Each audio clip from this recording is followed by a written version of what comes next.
Welcome to Stone Cold Stros. I'm Brandon Strange with Charlie Palillo and Josh Jordan. You can go follow them on X at Palillo and at Josh Jordan SCS. On today's episode, the Astros' first choice is pitching this offseason.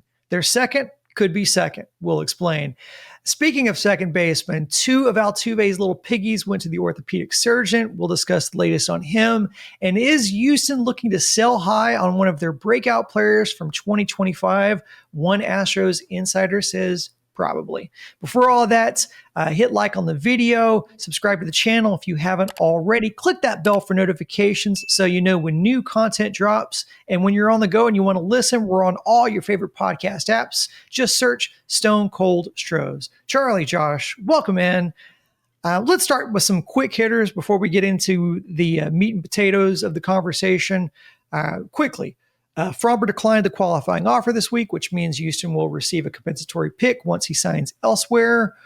Ramon Urias, he's been DFA'd. The open roster spot makes way for Miguel Uola, promoted to the 40-man.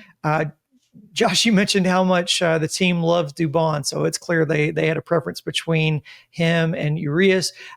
Forrest Whitley. Forrest Whitley was granted his release from the Rays to pursue playing in Japan, so fairly well to you. And then the Orioles announced Tuesday that Pedro Leon has already been DFA'd less than 2 weeks after being claimed off waivers from the Astros. So that gets you caught up. Let's get into the newsy stuff. Reports came out this week that the Astros are among teams interested in Card second baseman Brendan Donovan. Now, interest is obviously just that. I'm sure Josh has interest in a pre-CBS Strat or a 59 Les Paul. I have interest in a Rolex Yachtmaster. Like I don't think it's in the budget for either of us currently. Mm-hmm. However, Chandler Rome says that St. Louis is looking for starting pitching, which is something that Houston has some depth at, as long as you're not looking for front-end starters. Outside of the feasibility of it, Charlie, how do you think, or what do you think, how do you think Donovan fits into this lineup? And then what do you think the implications of that interest are, considering the infield logjam that the Astros already have? Speaks to several things. One, the awkward fit of the current pieces of the puzzle for the Astros' everyday players. Brendan Donovan's a good ball player. Left-handed hitting second baseman. So that's point one, right? The glut of potential infielders the Astros have. Walker, Altuve, Pena, Correa, Paredes, all right-handed hitters. Donovan will be cheaper than any of them. Here's a heretical point. If the Astros could trade Altuve for Donovan, you'd do it in a heartbeat. Altuve, 35 years old, in decline, making $25 million. Donovan was a better player last season, hits left-handed. He'll turn 29 years old going into the season and play for about $5 million. Obviously, Altuve is not going anywhere. But if you acquire Donovan, well, you're already forcing Altuve to play more second base with the evident plan to play Yordan Alvarez a lot more in left field. Not sure how sensible that is, but they have all these moving parts. I'm going to circle back to, while it made sense for the stretch drive under the circumstances, $22 million of Correa is complicating in both roster construct and especially payroll. But if you have an in conjunction move that you know you're going to trade off Paredes or Christian Walker, it has to be one of those guys. Correa has a full no trade clause. Altuve's not going anywhere. Donovan would fit in very naturally, economically, in terms of price. Look, if I can get him for Spencer Arrighetti and a low-level minor leaguer, done deal. If I know I'm moving another infielder off the roster. And one more point, Urias gone. Okay, failed trade. He didn't hit here. All they gave up was a lottery ticket, low minor league arm to get him from the Orioles. So if they're committed to Dubon at more than $6 million, that's one more reminder that Bryce Matthews just hasn't shown enough. He'd play for the minimum. He could play second base and shortstop, and with spring training, with his athleticism, he could play a little outfield in a pinch. You don't want Dubon getting another 400 plate appearances. I don't care how good his glove is, especially to pay $6 million plus for the privilege. Donovan would be a heck of a lot better player and fit on this roster than Dubon, who they could ultimately non-tender if they chose to go that route. Though I think there could be a modest return, but he would be tradable. Talking about Dubon, if they want to unclutter things a little bit. Yeah, I get it. Donovan sounds great, but man, Charlie hit on it. It's like we got to figure out this infield thing first. It just doesn't make a lot of sense to me. And yeah, with Jordan playing more in the outfield, and what's going to happen with Jesus Sanchez, and we're hearing that Cam Smith's not guaranteed a spot on the roster. So if you don't keep Jesus Sanchez, what's the plan there? If Cam Smith isn't showing you he looks like a big leaguer this spring, just a lot of moving pieces. Does that mean, I don't know. The infield is something where you're right. Correa does complicate things, but really it's Christian Walker that complicates things. And the problem with me is the people coming up with this are the same people that thought Nolan Arenado was going to be a great addition to the Astros and all that extra contract they wanted to add on. Remember that? And we first guessed that, not second guess that. We said, please God, don't do that. That is a terrible idea. And thank goodness his no trade clause, he wouldn't waive it, and he's not here. So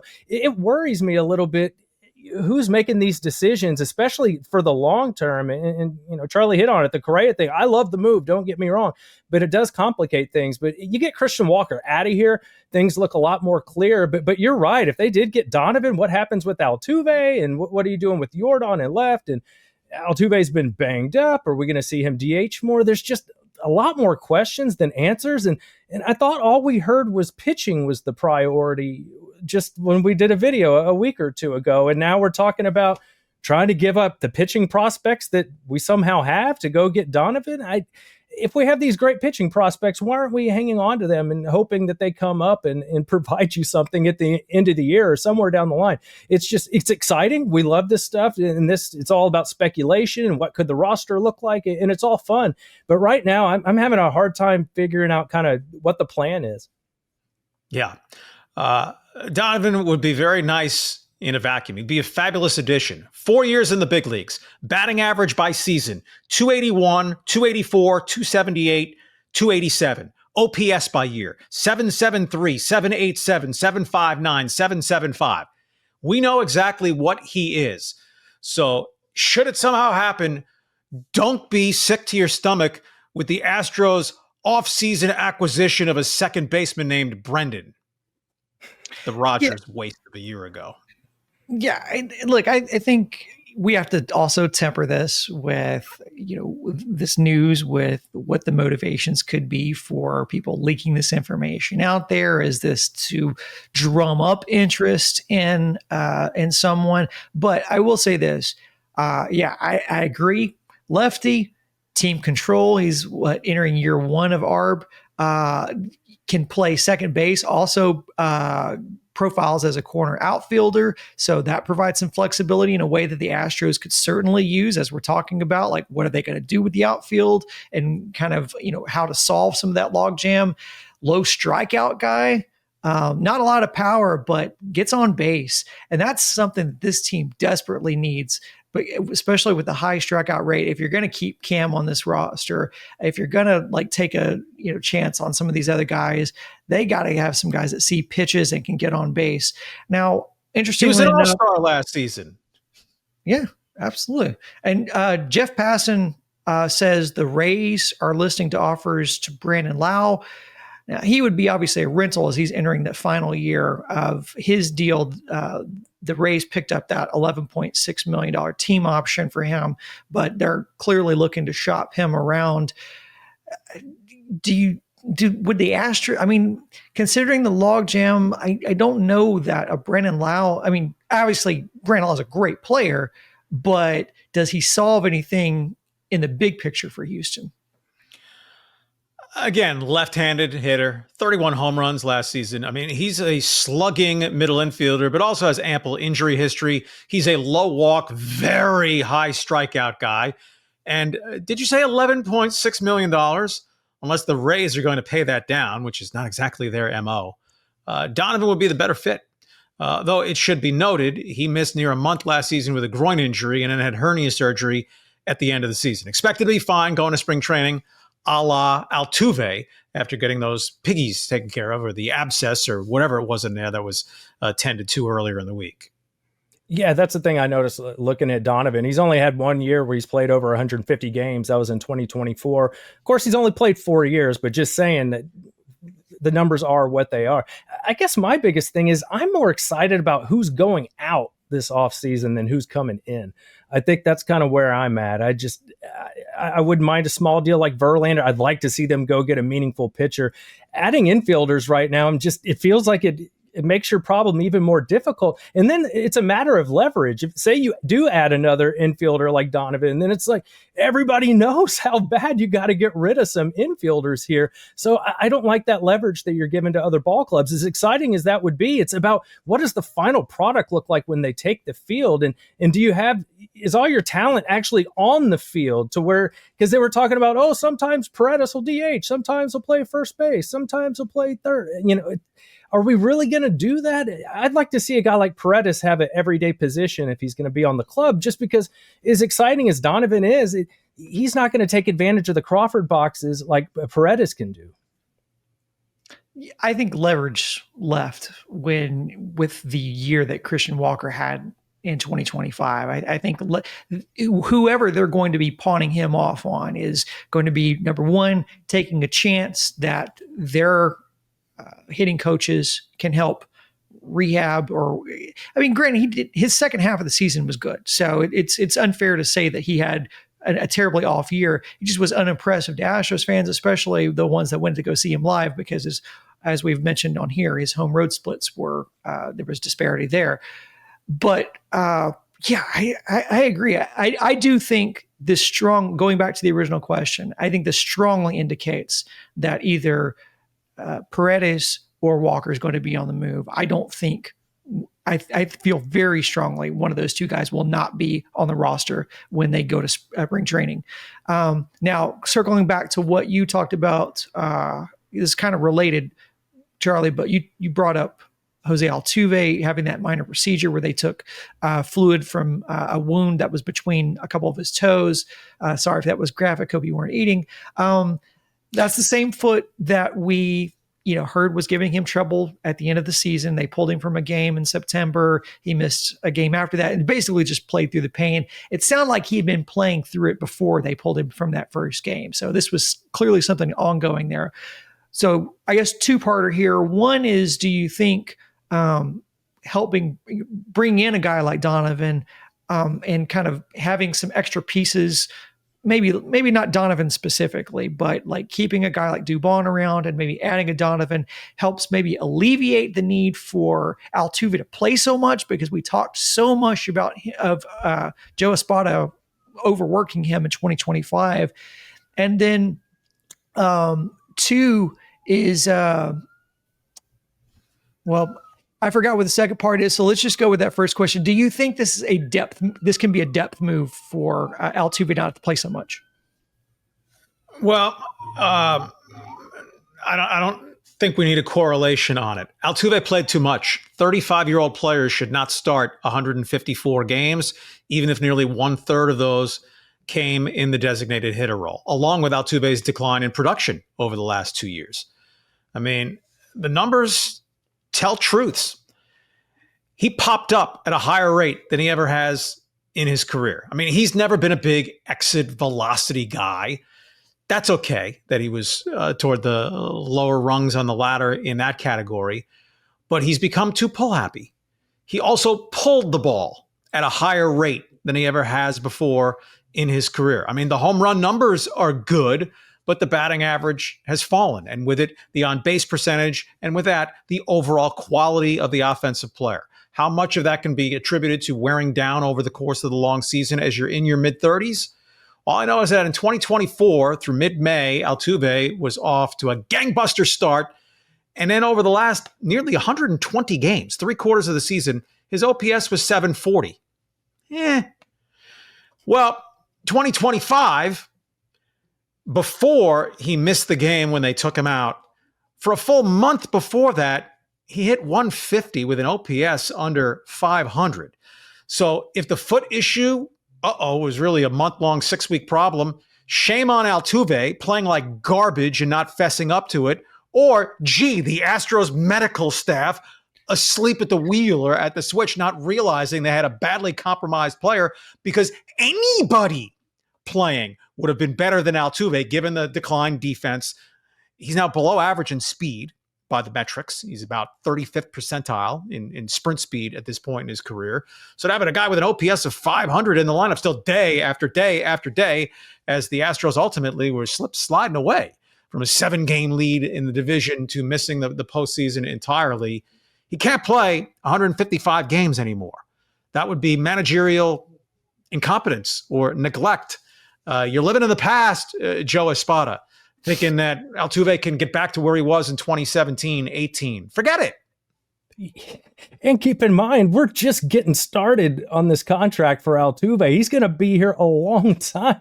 You don't want to run him into the ground at 35 years old. Let's be smart about that. I get the point that you want to play him down the stretch when you're trying to make the postseason, but not to the point of which he's not any better than a replacement player. But that's the other problem, right? Who would the replacement player be? It'd be somebody like Dubon or somebody like that on the old roster that gives you nothing with the bat as well. And he shares a position with Jordan where you have to have kids' gloves with him too. There's only so many off days and so many ways you can keep these guys rested and protect them. But that has to be a top priority. You have way too much money invested in Altuve and to some extent Jordan as well.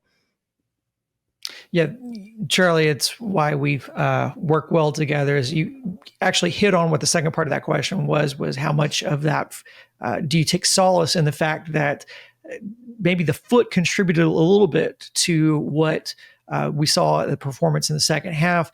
I just have to hope that Joe Espada and or the new medical staff took some information from this, that this was informative for them, that you're not going to will more production out of a hurt player.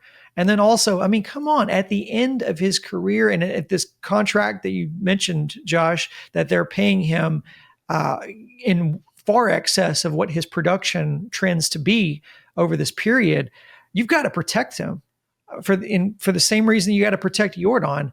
And we were talking before this about, Jordan playing more in the outfield. Like, what sense does that make? Well, this kind of compounds, that kind of dovetails on that. So Chandler Rome also says that interest has never been higher in Jake Meyers. Now that stands to reason. We've talked about that on this show probably, I think, a month ago. One of the things I mentioned was keep an eye out on Houston maybe selling high on Meyers, considering he had this kind of anomaly of a year. So Chandler concurs. He says, especially given what the team just went through with Chas McCormick, where they held on to Chas McCormick through interest. Other teams had interest in Chas McCormick, and then they end up having to just DFA him because there's no value left. He says that the Phillies could be interested in Jake Meyers. Now, look, I like Jake. Obviously, we love what Jake brings to the team, but it makes a lot of sense to not get caught trying to squeeze too much juice out of the orange, or however you want to say it. I just worry because you look at Jake, and he was one of the few offensive bright spots in 2025, like unexpected surprises. What does that 2026 outfield look like should they deal Jake Meyers? Yeah. And Jake Meyers, once he finally got back from the calf injury and the aggravation of the calf injury, he was pre-2025 Jake Meyers. I mean, he hit 200 with an OPS of about 475 the last 15 games of the season. But the hope would be that with a recovery of offseason and gearing up in spring training, that he'll go back to 2025 Jake Meyers pre-calf problems. Cross your fingers on that if you're the Astros or otherwise. He turns 30 next season. He's still pretty economical, probably comes in the $3.5 million range as a salary arbitration season 2 player. The glove plays anywhere. The throwing arm's a noodle anywhere, but Jake Meyers can go get it at an elite level. The thing is, what in the hell are you doing in center field if you're the Astros? Jacob Melton has shown nothing. Zach Cole is a 250 minor league career hitter. Both of those guys strike out at rates that make Christian Walker look like peak Jose Altuve in terms of making contact. If you're a contending team, I don't see how you can go into the season thinking, well, either Melton or Cole, a couple of left-handed hitters, one of them will be worthy of the job. I'd also be curious in moving Meyers, also shaving some payroll if you're going with a minimum wage replacement. What's the objective? A hard-throwing bullpen arm? It's not like you're going to get a premium prospect from anyone for Jake Meyers. No, that's a good point. I don't see you getting a lot. And yeah, Fangraphs, I think, has him projected about $3.5 million. So maybe you save a little bit there. I think if it's a decent package, though, for Jake, I might want to take what you can, when you can, while you can, because he could easily regress this year, to Brandon's point, and then you get nothing. But also, you could have a bunch of nothing with the guys that are sitting behind him. The other thing that occurred to me is, remember, there was a brief period of time where Cam Smith was getting reps in center field. Do you remember that in the outfield? As they were like, oh, maybe that could be a possibility. It never really, came to fruition, but that was something that crossed their mind for a while. They're like, well, hell, if he learned right field that quick, maybe he can play some center field. He's big and fast and has a pretty good arm. But as we heard, they're not even sure he's going to make the club this year. So, and if that's the case, I know Jesus Sanchez was just god awful when he came over to the Astros last year, but he does have a decent resume as a big league ball player, and he is left-handed. He can play some corner outfield for you. I'm just kind of thinking, do you want to trade an asset when it's at his absolute lowest, or end up cutting him? I don't think they do that, but they would have that option. So it makes me wonder if you got a brand new hitting coach, a new offensive coordinator, you have all these new offensive pieces and coaches. It's ground zero for everybody. It could be ground zero for him too. He doesn't have the pressure on him of joining a team in the middle of a playoff race. Maybe he can kind of hit the reset button and get back to playing ball like he did a couple of years ago when he was more productive. So much of this comes back to what are the payroll parameters. Jim Crane agreed or endorsed going into tax territory at the trade deadline, not at the beginning of the season, right? The whole offseason dance a year ago was, hey, I want to stay under the line. The presumption is that is the intent going into 2026. That is really tough trying to upgrade this roster. Yeah, I don't think Jake Meyers as the centerpiece of a trade gets you anything back of value. Jake Meyers as a piece of a trade, as a bundle, could be. It's very attractive. There's a reason why a lot of teams are calling for him, because there's a lot of value. I mean, in the same way that Houston looks at pitchers out there, kind of the island of misfit toys of pitchers out there, and go, oh, we'll take him. He's got good spin. We can work with him. There are other coaches, other teams that look at a guy like Jake Meyers and go, oh, we can help unlock what's there. Like, he's already showing potential.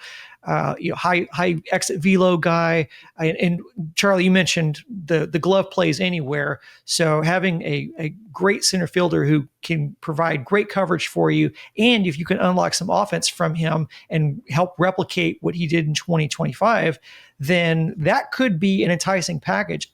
I would be in favor for the right deal. I think it's got to be the right deal, but I think it is highly suspect, highly volatile to count on Jake Meyers coming in and replicating what he did in 2025 in 2026. I agree. And let's remember, while the batting average was 300 for a good while, coming back at the end of the season, tanked that, he also only hit 3 home runs in about 350 at bats. So that he could hit 240 and be a negative offensive player absolutely would be on the table. I just want to mention Jacob Melton and Zach Cole, who presumably would be the two options if you move off Meyers. Mm-hmm. Both of those guys are older than Julio Rodriguez.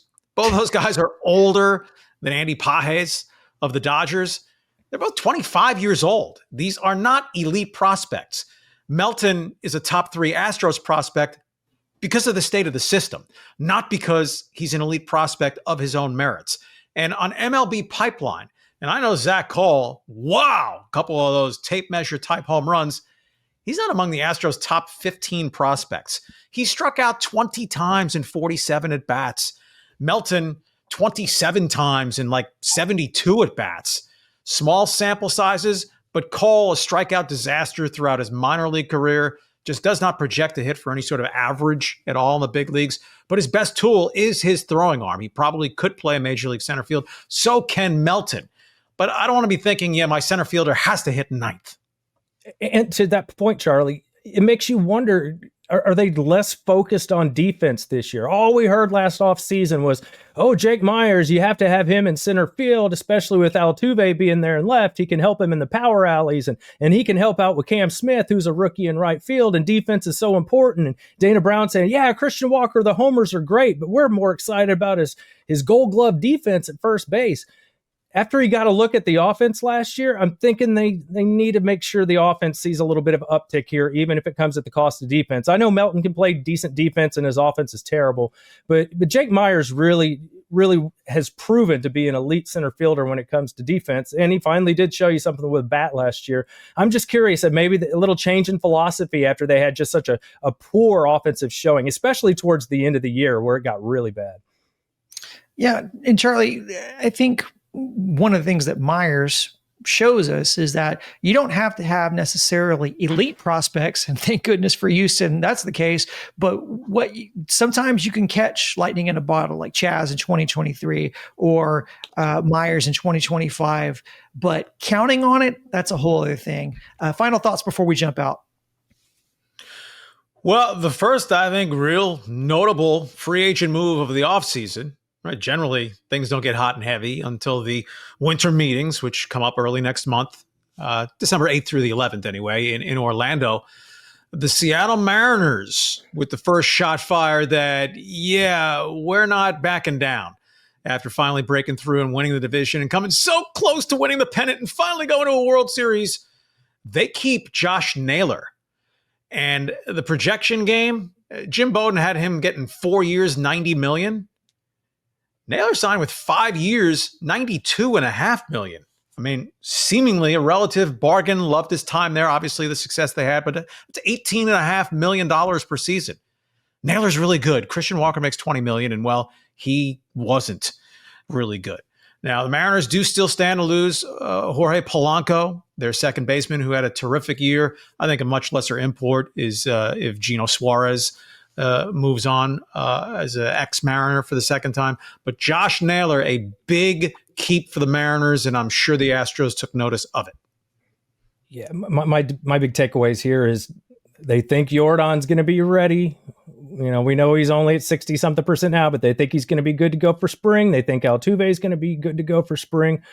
They got to be. The Astros need these guys to be healthy and to produce if they want to have any chance of accomplishing their goals this year. So hopefully the Astros have their medical staff. They've revamped things. Hopefully they have their finger on the pulse a little better and they're right. And these guys will be healthy and they can help them stay healthy. Because it's just hugely important. These are the guys that are making all the money. They're the cornerstone of your franchise. I think if you keep them healthy, you got a good shot here. And I expect a good year from Correa and a lot of the other guys. They got to put it all together. Sometimes it's just not your year. Injuries they snowball on you. Sometimes you can tell kind of early on too. In this case, the Astros, it was the very end of the year where everything just completely unraveled. And I think this year, just stay healthy, and I think you got a shot. But Charlie's right. Mariners aren't screwing around. They're going to be tough to beat again. Bonus final point. We spent a little time last week because, it's fun at this time of year. Whose report was it? John Morosi, I think, on Dylan Cease as likely a free agent move in the offseason, go to the Astros. Pish-posh on that. Unless Jim Crate says, the hell with it.